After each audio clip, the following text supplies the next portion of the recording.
16 رن بنا کر سمر جوزف کی بال پہ وہ پویلین گئے اور وہ بولڈ ہوئے.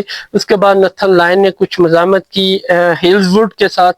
اگر میں ہلز ووڈ کی بات کروں تو انہوں نے 12 رن بنائے اور سمر جوزف کا وہ شکار ہوئے.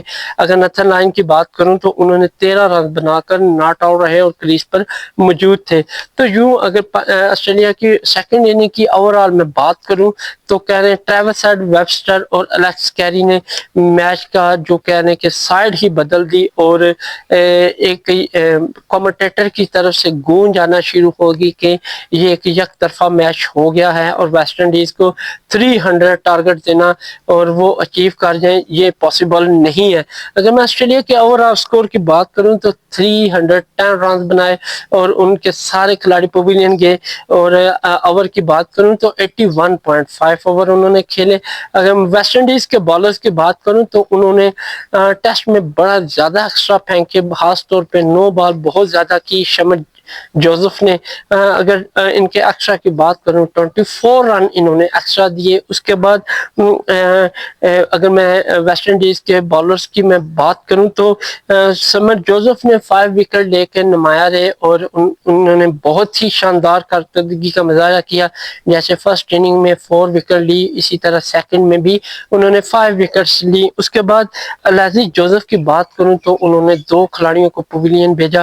اس کے بعد گریوز نے ایک، روسٹن چوائس نے ایک اور سیلز نے بھی ایک کھلاڑی کو پویلین بھیجا. جو ویسٹ انڈیز کی اگر میں بات کروں تو ان کو 300 ٹارگٹ ملا ہے اور دیکھنا ہوگا کہ ویسٹ انڈیز سیکنڈ اننگ میں وہ اچیو کر پاتے ہیں یا نہیں. اور اگر میں بات کروں بریتھ ویٹ کی تو وہ 4 رن بنا کر ارلی پویلین گئے اور ویسٹ انڈیزی ٹیم کے لیے بہت سی زیادہ مشکل کریٹ کر گئے.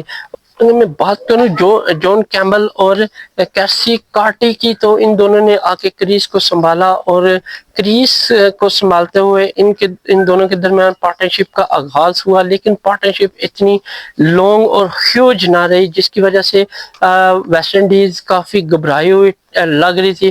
اور اگر میں ہلز ووڈ کی بال کی بات کروں تو ان کی لائن اینڈ لینتھ نے نہ صرف ویسٹ انڈیز کی ٹیم کو ڈیمیج کیا بلکہ بیک ٹو بیک وکٹ لے کے آسٹریلیا کو حیران کر دیا اور جیت کی طرف لے کر گئے. اگر میں بات کروں ان کیمل کی تو 23 رنز بنائے اور وہ ہلز ووڈ کا شکار ہوئے. اس کے بعد کارٹی کے ساتھ بریڈن کنگ موجود تھے اور کنگ آتے ہی پویلین گئے اور وہ بھی ہلز ووڈ کا شکار بنے. اگر میں اس کی بات کروں تو انہوں نے جسٹ 0 رنز بنائے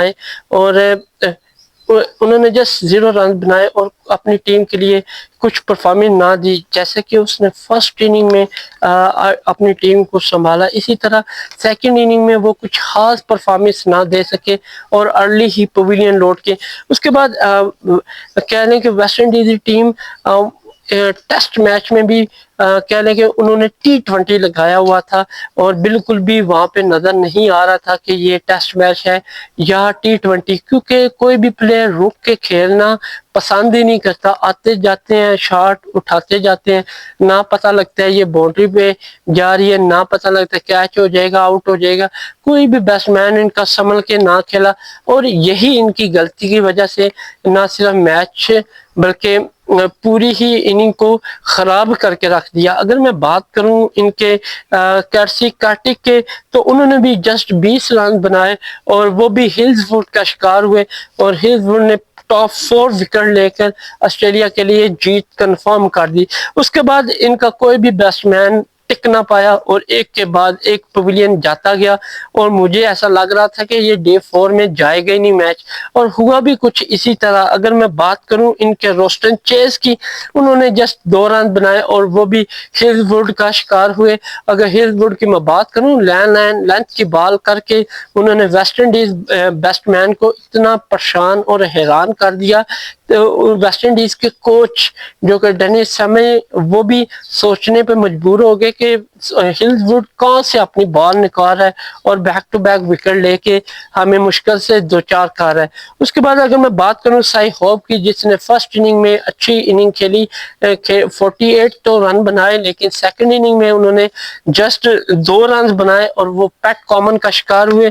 اس کے بعد گریوز کی میں بات کروں تو انہوں نے کچھ مزاحمت دکھائی اور وہ کریز پہ رکے رہے، لیکن اس کے ساتھ کوئی اور بیٹسمین نہ ٹک سکا. اگر العزیز جوزف کی بات کروں، 0 رن بنا کر ناٹ آؤٹ 0 رن بنا کر رن آؤٹ ہوئے. اس کے بعد ورکین کی بات کروں تو انہوں نے 3 رن بنائے، وہ بھی یہاں پہ ہلز وڈ کا شکار ہو کے ہلز وڈ کی 5 وکٹس انہوں نے سکسیسفل مکمل کی. اس کے بعد سمر جوزف کا گریس کے ساتھ بڑی اچھی اننگ کا آغاز ہوا اور ان دونوں کے درمیان اب بہت ہی لانگ پارٹنرشپ ہوئی اور اسی کی بدولت کہہ لیں کہ ویسٹ انڈیز کا سکور بورڈ 100 پلس سے اوپر چلا گیا. اگر میں بات کروں تو سمر جوزف 44 رن بنا کر نتھن لائن کا شکار ہوئے اور یوں 9 کھلاڑی 141 رنز پہ ویسٹ انڈیز کے پویلین لوٹ گئے تھے 300 رنز کے تعاقب میں. اور اس کے بعد سیلز کی بات کروں تو وہ آتے ہی پویلین گئے اور انہوں نے 0 رن بنائے اور وہ بھی نتھن لائن کا شکار ہوئے. اور اگر میں بات کروں گریوز کی تو انہوں نے 30 رن بنا کر ناٹ آؤٹ رہے اور کریز پہ موجود تھے اور ان کا کریز پہ رہنا بے فضول تھا، ایسی تھا جیسے اپنے دل کو تسلی دینا. اور یوں کہہ لیں کہ آسٹریلیا بآسانی یہ میچ ون ہو گیا. اور اگر میں آسٹریلین سکور کی بات کروں تو 300 کے تعاقب میں ویسٹ انڈیزی ٹیم جسٹ 141 رن بنا سکی اور آل ٹیم پویلین لوٹ کی. اگر اوور کی بات کروں تو 33.4 اوور انہوں نے کھیلے. اس کے بعد آسٹریلین ایکسٹرا کی بات کروں تو 5 رن انہوں نے ایکسٹرا دیے.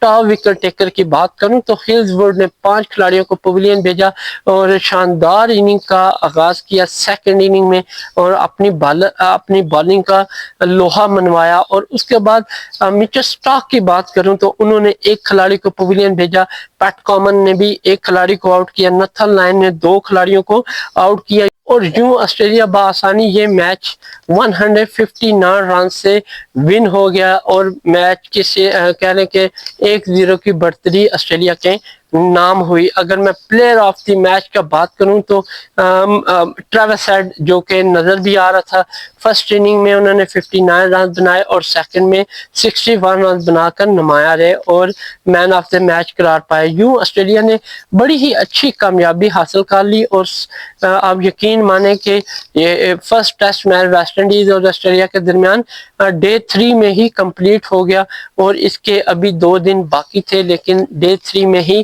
ویسٹ انڈیز کی اننگ تمام ہوئی اور یوں ویسٹ انڈیز کو بدترین شکست کا سامنا کرنا پڑا. اگر میں بالنگ کی بات کروں تو سمر جوزف نے بہت زبردست بالنگ کی.